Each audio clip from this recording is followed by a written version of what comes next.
अखिलदास चतुर्वेदी की पढ़ी हुई। लेकिन जब जूते की क्या अभिलाषा होती है, कोई ये समझ सकता है कि जूते की क्या अभिलाषा, तो वो एक शोरूम है और शोरूम में जो डब्बे होते हैं, हर डब्बे में 2 जूते होते हैं, जोड़ी होती है, और दोनों जोड़ियाँ आपस में बात कर रही हैं। तो कैसे बात करें? समस्या है कि भले ही दोनों जोड़ियों का मिजाज अलग अलग हो, लेकिन विडंबना है कि जब वो जाएगी तो एक ही व्यक्ति के पास जाएगी, तो वो एक तो लेगा नहीं। तो वो जब वो एक जूता कहता है कि तुम्हें कैसे व्यक्ति के पास जाना पसंद है, तो अपनी मंतव्य बताता है कि नहीं, मुझे ऐसे व्यक्ति के पास जाना है जो ईमानदार हो, जिसके बहुत सारे फॉलोअर हों, जो मुझे प्यार करे, जो मुझे पसंद करे, जो सत्यनिष्ठा हो, जो ईमानदार, इस तरीके से अपनी बात बताए।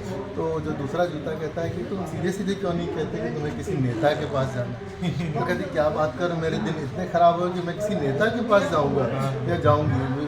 तो कहता क्यों? कहते तुमने सबसे पहले कहा कि मुझे कोई ऐसा व्यक्ति ईमानदार हो। कहते हैं कि जो व्यक्ति चुनाव जीतने के बाद उसकी आप मंत्री पद की शपथ लेता हो, उससे बड़ा ईमानदार कोई हो सकता है क्या? कभी कि आपने डॉक्टर टीचर को शपथ लेते हुए देखा कि नहीं, मैं जब पढ़ाऊंगा तो मैं सत्यनिष्ठा कर तो नहीं पढ़ाऊंगा। तो कहते हैं वही होता है। कहते हैं कि आप तुमने कहा कि वो जहाँ चले तो उसके फॉलोअर्स, कभी तुमने किसी नेता के फेसबुक अकाउंट में फेक लाइक्स देखे हैं? लाखों करोड़ों उसके फेक लाइक्स होते हैं। और देखा कि तुमने कहा कि वो मुझे प्रेम करता हो, तो कभी तुमने किसी बाढ़ग्रस्त इलाके में किसी नेता को जाते हुए देखा है? तो वो किसी कार्यकर्ता की पीठ पे लदकर क्यों जाता है?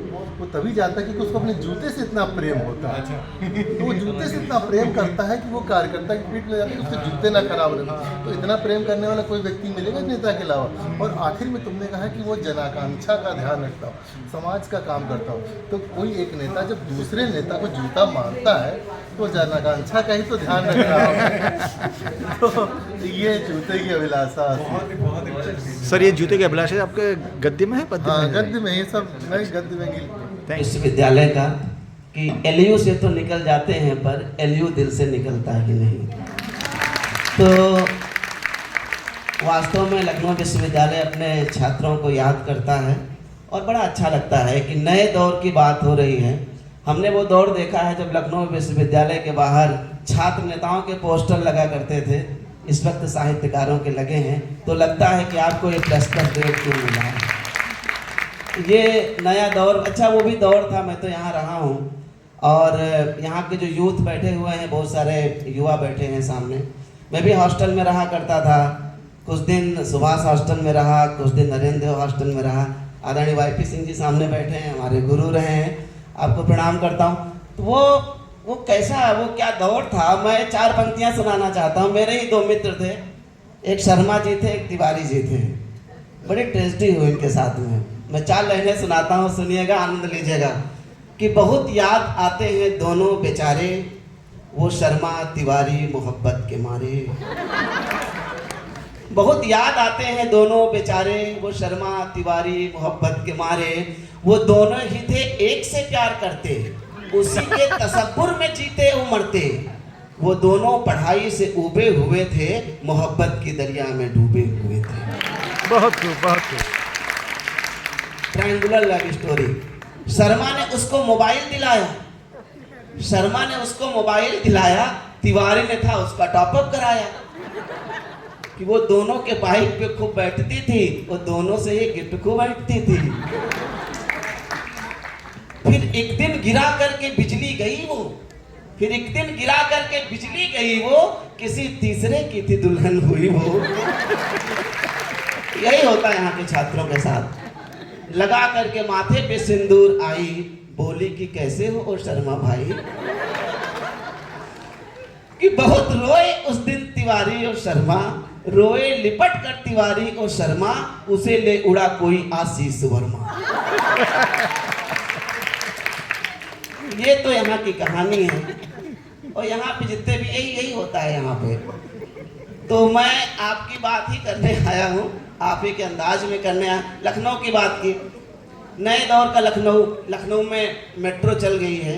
मुझे लगता है कि लखनऊ के कुछ जगहों के नाम बदलने की ज़रूरत है ना। जैसे कि मैं उदाहरण देता हूँ, टेढ़ी पुलिया। अच्छा इतना मेट्रो शहर हो गया, इतनी बड़ी बड़ी बिल्डिंगें बन गई, लगता है कौन सी टेढ़ी मेढ़ी सी जगह है ना। वो चिट्ठी में टेढ़ी पुलिया लिखने में बड़ा डर लगता है, तो टेढ़ी पुलिया का नाम बदल देना, जिसका नाम है जिग जैग ब्रिज। ऐसे एक जगह है मुंशी पुलिया। अब ये मुंशी जो है, ये फिल्मों ने बड़ा इसका प्रदूषित कर दिया, मुंशी शब्द बड़ा जो है उसमें आ गया। मुंशी पुलिया का नाम बदल दीजिए, इसका नाम कर दीजिए चार्टर्ड ब्रिज। इतनी अच्छी फीलिंग आ गई। बक्सी का ताल द बॉक्सिकन pound, Madiyaon the metric village, Kusadiya the laughing square,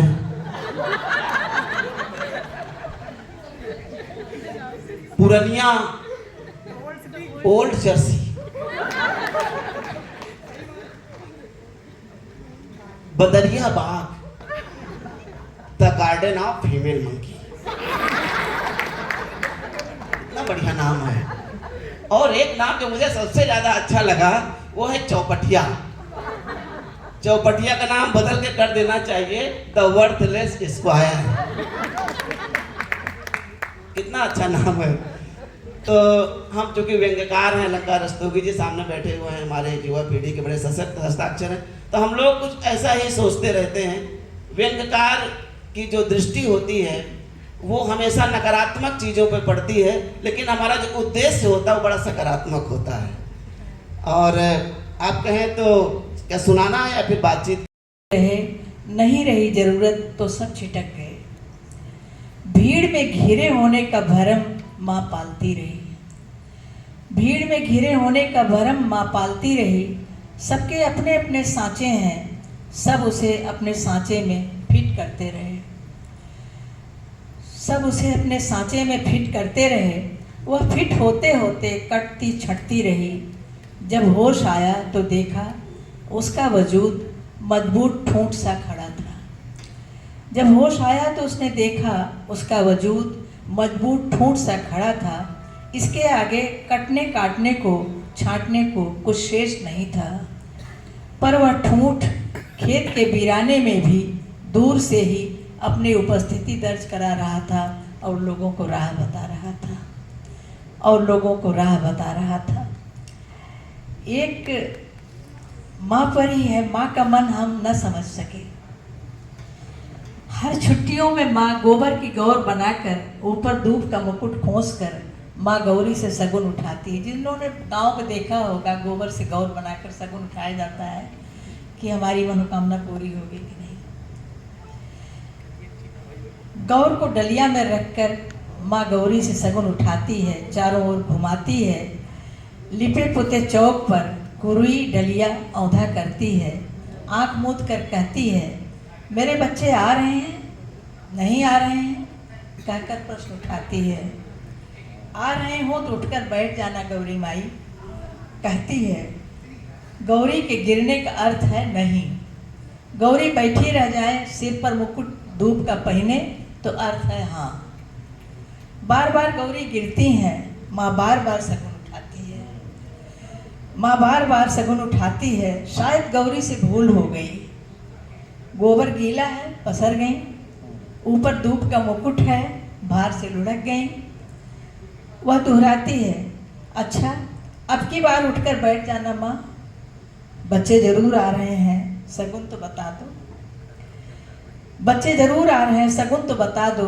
गौर का मन पसीज जाता है, वह भी माँ है। गौर का मन पसीज जाता है, वह भी माँ है। माँ की आकांक्षा और दर्द भी जानती है।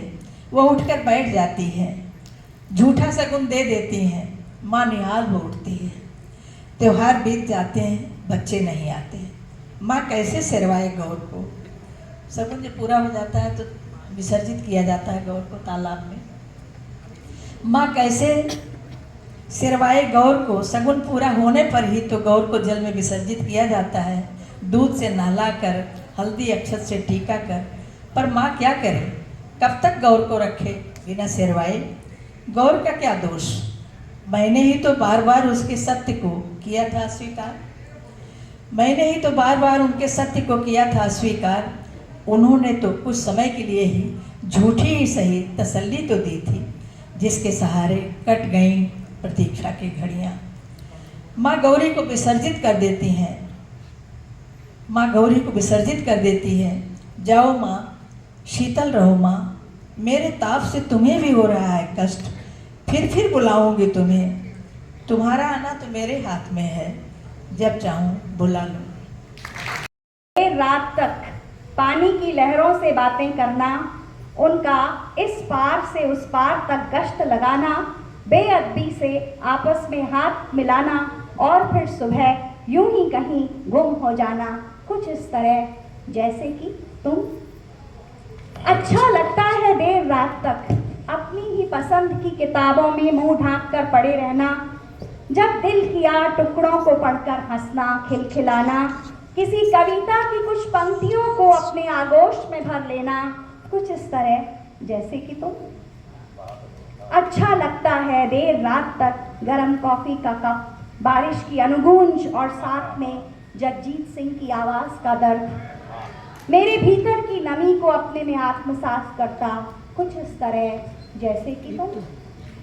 अच्छा लगता है देर रात तक अपने ही भीतर का एहसास, अच्छा लगता है देर रात तक अपने ही भीतर का एहसास कि कुछ है जो अभी बाकी है, जो सोने नहीं देता मुझको एक पुरानी आदत की माफिक, तभी तो फैलाती हूँ हथेली और मांगती हूँ वक्त से गुजरे कल का हिसाब, कुछ इस तरह जैसे कि तुम। एक लड़की के पीछे हाथ धोके पड़ गया। एक लड़का एक लड़की के पीछे हाथ धोके पड़ गया, फिर लड़की को मुंह धोकर दिखाना पड़ा, तब जाके मामला शांत हुआ। मुझे भी आने लगा ताल्लुकात निभाना, मुझे भी आने लगा, अब एक हाथ से मैं तालियां बजाने लगा। पहले अंधी हुआ करती थी मोहब्बत, पहले अंधी हुआ करती थी, फिर उसने अपना इलाज करवाया, अब वो गाड़ी बंगला बैंक बैलेंस सब देख लेती है।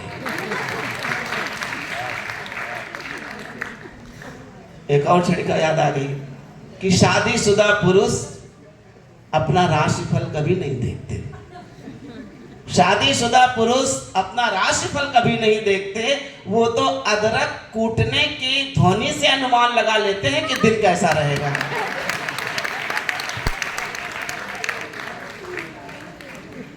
यहाँ पर मैं बता, मैंने तुमसे कभी तुम्हारी तस्वीर मांगी थी, मैंने तुमसे कभी तुम्हारी तस्वीर मांगी थी, आज तुम्हारी तस्वीर से मैं तुम्हें मांग रहा हूँ। Very good.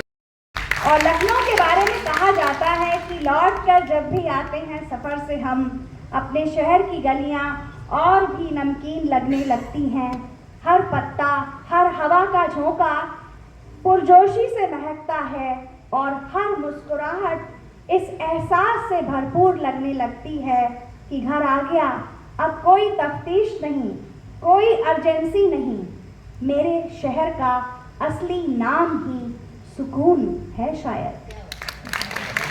तो इन शब्दों के साथ प्रोफेसर मैयर, बहुत शुक्रिया। सिया रघुराई कथा गुण गाई, सिया रघुराई सर्व गुण आगर सिया रघुराई, कथा हम गाई सिया रघुराई। राम यस पुरुष सिया यस नारी, जेकर जगत जस गाई, कथा हम गाई सिया रघुराई। घर घर राम सिया जन्मत हैं, हर दिन बजति बधाई, कथा हम गाई सिया रघुराई। कमल नयन मुख बहना अमृत, जेकर बैरू करत बड़ाई, कथा हम गाई सिया रघुराई। हर दुल्हा माँ राम बसत हैं, सिय छवि दुल्हन पाई, कथा हम गाई सिया रघुराई। जैसे कलश पर दियना झलके, जगत ज्योति पसराई, कथा हम गाई सिया रघुराई। जन जन की आँखिन कै पुतरी, कीरति ध्वजा फहराई, कथा हम गाई सिया रघुराई। 78 के जो स्टूडेंट हैं ये, इन्होंने आज मुझे वास्तव में एक शिक्षक जो माँ की तरह होती है, जिसे संतान की खुशियाँ उनकी उपलब्धियों पर हर्ष होता है, आज इसने मुझे यहाँ बुलाकर और सबसे ज़्यादा जो काव्य मुझे पसंद था वो सुनाया। जो काव्य मुझे पसंद था कभी कक्षा में नहीं, इसी तरह उससे मुझे मेरा जो हृदय है वो बहुत उत्साहित हो गया और इतना सारस्वत कार्यक्रम मुझे आज देखने को मिला है जो मेरे लिए अविस्मरणीय घटना हो गई है। और मेरी सभी, केवल रानू को नहीं बल्कि यहाँ आयोजक जितने भी लोग इसमें हैं, मुझे सभी को शुभकामनाएं, बहुत बहुत शुभकामनाएं और बहुत बहुत आशीर्वाद। धन्यवाद।